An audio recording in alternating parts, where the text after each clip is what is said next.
Well, Ohio plays a huge role in the international marketplace. It's the 7th leading exporter among the 50 states. It exports to 213 countries, at least in 2009. It's important for our employers. A lot of the firms that people are familiar with in Ohio are actively engaged. We have multinationals in Ohio like Procter & Gamble that have facilities here and have facilities overseas. We have foreign companies in Ohio like Honda and Rolls-Royce, and then we have strictly Ohio-based companies that sell to the United States and sell abroad as well. So the global engagement for Ohio is critical.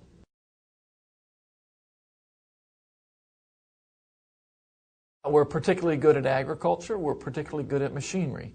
Machinery accounts for the largest share of the goods that we export. A lot of it related to transportation. So it's vehicles, it's parts for vehicles. Those are some of the big ones. That explains a lot of our trading partners as well, because we tend to ship to Canada and Mexico because of the auto production is a North American phenomenon. It's not a U.S. phenomenon. And so there's plants in Canada and Mexico that rely on products that are made here in Ohio for final assemblies. But it's household goods as well. Things like washers and dryers coming out of Marion, Ohio, household cleaning items coming out of Procter & Gamble. It really runs the gamut. Those are the big categories: machinery, transportation equipment, household products, agriculture. Those are the large categories.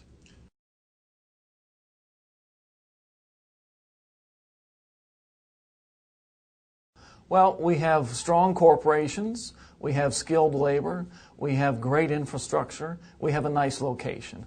So we have companies that are innovative, we have workers that are educated and skilled.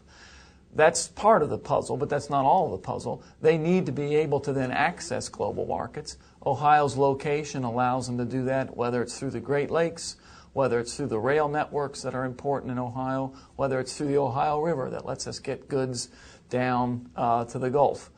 So Ohio's position is important too. Just geographical position is important too.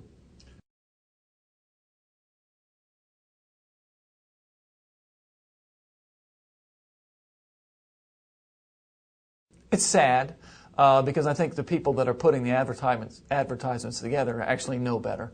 But it's an easy issue to demagogue.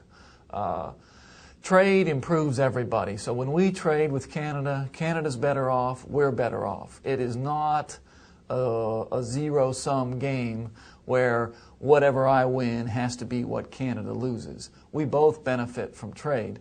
There are some short-run costs to the trade. And those short-run costs feed right into a political campaign, because politicians have the shortest horizon of anyone we know because they want to get reelected. So they tend to see these short-run costs that are very visible. A factory gets shuttered. Whether it was because of trade or because of a secular decline in manufacturing, they don't care. They just hold the press conference in front of the factory gates and call attention to it. They don't hold a press conference at Honda or at Procter & Gamble to call attention, or at Goodyear to call attention to all the jobs that, high-paying jobs that are the result of trade taking place that Ohioans enjoy there. So it's strictly a matter of this short-run focus, and they distort the picture.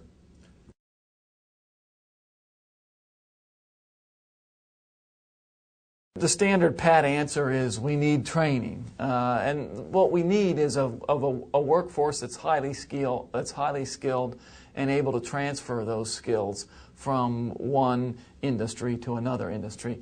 That's easier said than done, but that's where we would like our leaders to be focusing their attention on the schools, not just say standard higher educational, but the vocational schools as well. K through 12 are important too. We have manufacturers in Ohio that have job openings and they can't find workers that are able to do the necessary mathematics to be able to manufacture the products. That's a shame, right? That's because we've neglected our schools. So now that's a long-term solution, though. The worker who is laid off or lost their job, we don't really have a good answer for them in the next 6 months. But the training programs would be the best answer that we could offer them.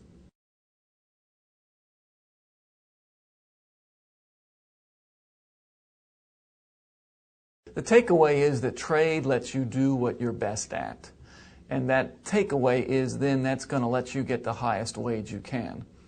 So trade lets us specialize. If we don't specialize, then we have to try to do everything ourselves. And that's a recipe for poverty. If you think back to 200 years when you were on a farm, isolated, you weren't trading with anybody, you had to grow your food, you had to make your clothes, you had to weld your, or fabricate your own tools, you were not a productive person.